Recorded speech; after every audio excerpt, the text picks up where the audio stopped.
Assalamualaikum warahmatullahi wabarakatuh. Saudara-saudaraku yang berbahagia, mari kita belajar tentang sejarah peradaban Islam. Jadi jangan lupakan sejarah, karena sejarah itu sangat bermanfaat untuk kehidupan kita di masa yang akan datang. Pelajari masa lalu untuk melangkah masa depan. Jadi apa sih definisi dari sejarah itu? Bahwa sejarah adalah secara etimologis itu berasal dari kata syajarotun ya. Syajaro atau sejarah pakainya tak marbuto ya, diserap oleh bahasa Indonesia menjadi huruf S, bukan S besar. Kalau di bahasa Arab itu ada S sin ya, shin. Kalau S besar itu shin begitu, syajaroh. Tapi kalau sudah diserap menjadi bahasa Indonesia itu sejarah. Itu kan ada kemiripan ya, ada kemiripan secara tekstual, yang mana syajarah itu adalah artinya pohon. Jadi kita lihat pohon ini ya di samping. Pohon itu ada akarnya, ada batangnya, ada rantingnya, ada daunnya, dan mungkin ada buahnya ya. Ada yang ada buahnya, ada yang tidak. Jadi sejarah itu suatu bangunan yang bisa mengukuhkan dari semua unsur-unsur bangunan yang ada. Akar pohon akarnya rapuh, maka itu akan roboh begitu. Pohon tidak punya ranting, ya tidak akan kelihatan indah ya, apalagi tidak ada daunnya atau buahnya, itu tidak akan indah. Jadi sejarah itu adalah memotret semua unsur-unsur yang terjadi pada waktu itu, sehingga itu akan kelihatan lebih komprehensif ya, lebih menyeluruh. Sehingga di dalam pengertian secara terminologi, sejarah itu rekaman peristiwa masa lalu yang disusun secara sistematis dan kronologis. Entah itu dari segi ekonominya, dari segi budayanya, sosialnya, semuanya mencakup apa-apa yang terjadi pada waktu itu. Jadi ini adalah sejarah. Nah sekarang peradaban ya. Jadi adab itu kalau dalam bahasa Arab itu adabun, yang artinya budi pekerti ya, etika, sopan santun, kebudayaan ya. Peradaban merujuk pada kemajuan tingkat tinggi dari suatu masyarakat dalam aspek material, teknologi, arsitektur, non material, ilmu pengetahuan, seni, etika. Di samping ini ada gambar piramida ya, di Mesir itu kan.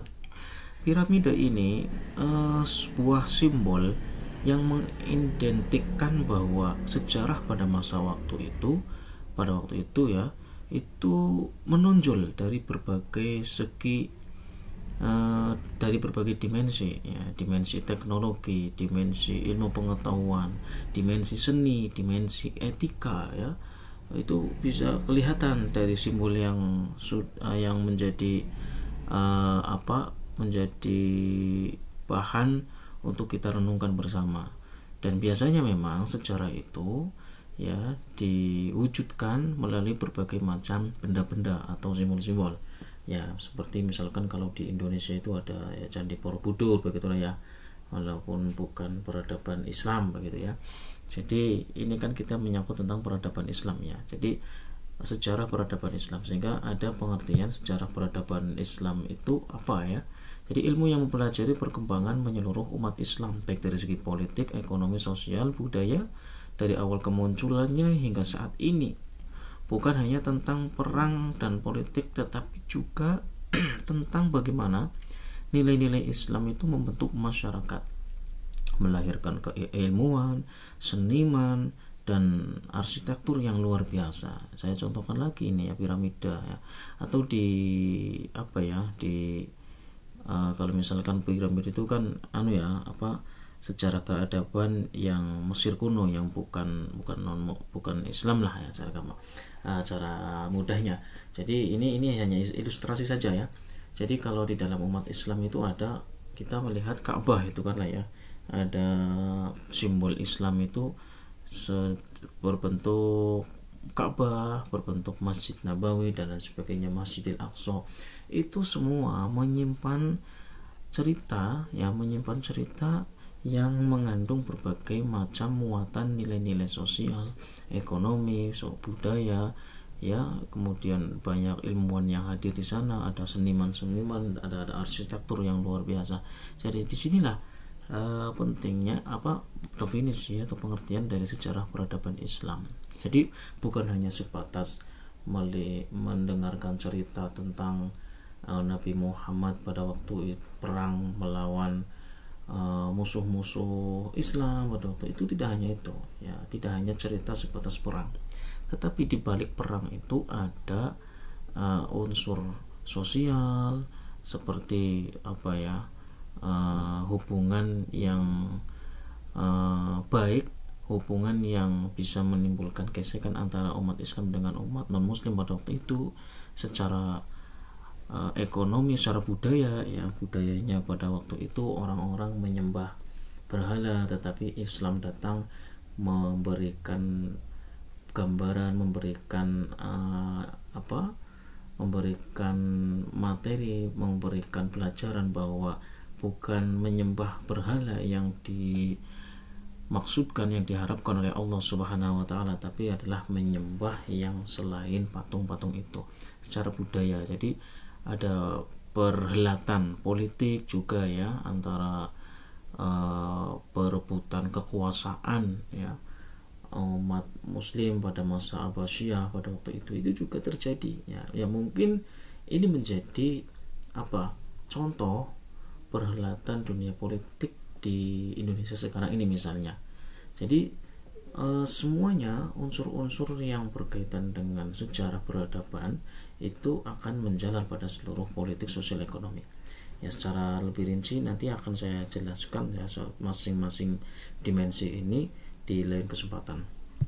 Jadi ini sebagai kuliah untuk mengingatkan kepada kita bahwa bagaimana pentingnya mempelajari sejarah, bahwa belajar sejarah itu membantu kita menggali akar budaya dan identitas kita dengan membuka jendela ke masa lalu nenek moyang kita, ya. Tanpa pemahaman sejarah kita mungkin kehilangan perspektif penting tentang diri kita. Jadi ibarat sejarah itu kita sedang menggali akar budaya, ya, ada apa di dalam tanah itu, ya, ada cerita, ya, ada harta benda yang terpendam di dalam tanah itu. Lah ini kan ketika harta benda itu ditemukan, ini pasti mengandung berbagai macam pertanyaan siapa yang meletakkan di sini, sejak kapan benda ini ada, kemudian dihitung dengan alat yang modern bahwa diperkirakan ini sudah sekian abad,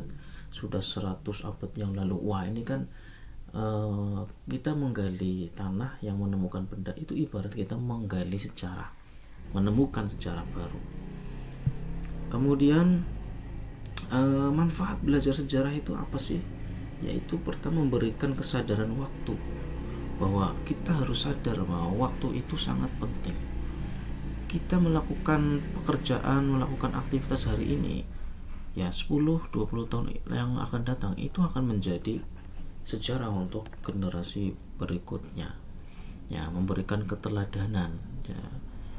Apa teladan Nabi Muhammad pada saat berhubungan sosial dengan masyarakat itu menjadi teladan untuk kita semua.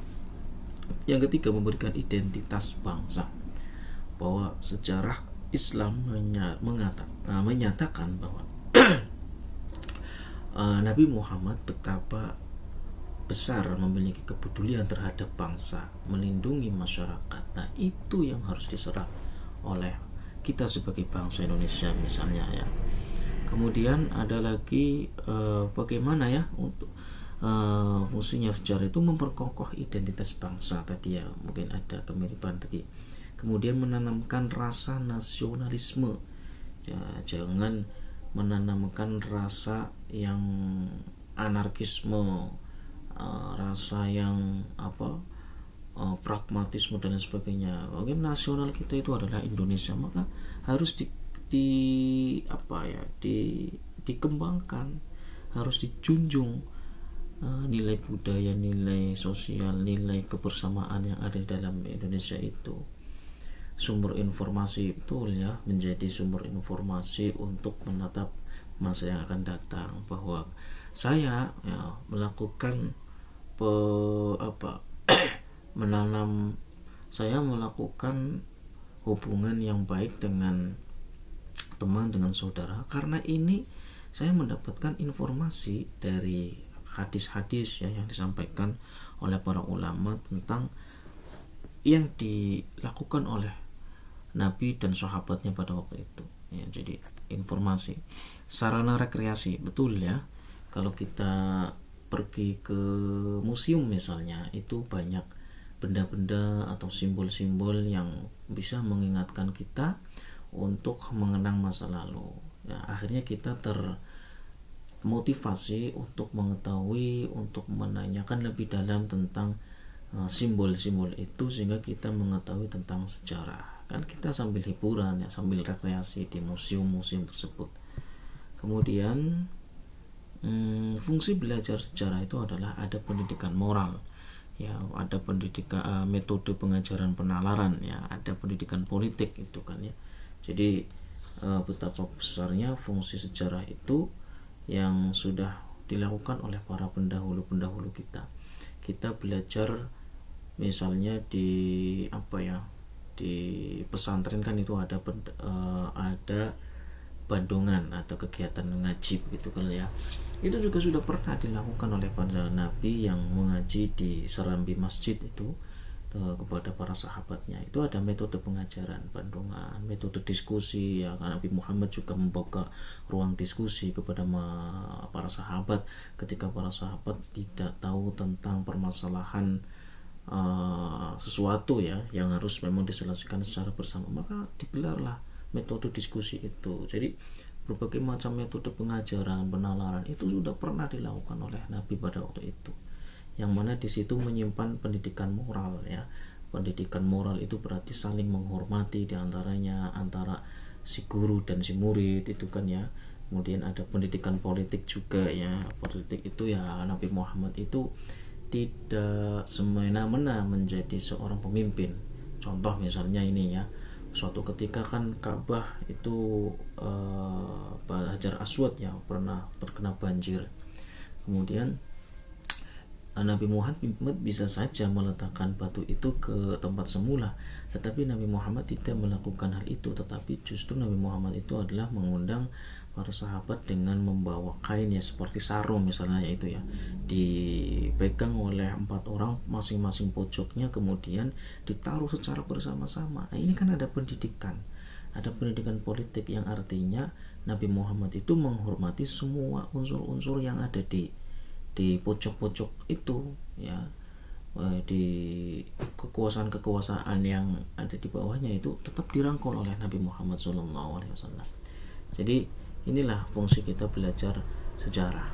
Nah, ada pendidikan untuk perubahan ya. Semua itu yang disebutkan adalah untuk perubahan masa depan, untuk perubahan masa depannya ya. Sekarang Anda sudah tahu kan ya betapa pentingnya sejarah. Semoga bermanfaat untuk kehidupan kita. Dan akhirnya terima kasih. Assalamualaikum warahmatullahi wabarakatuh.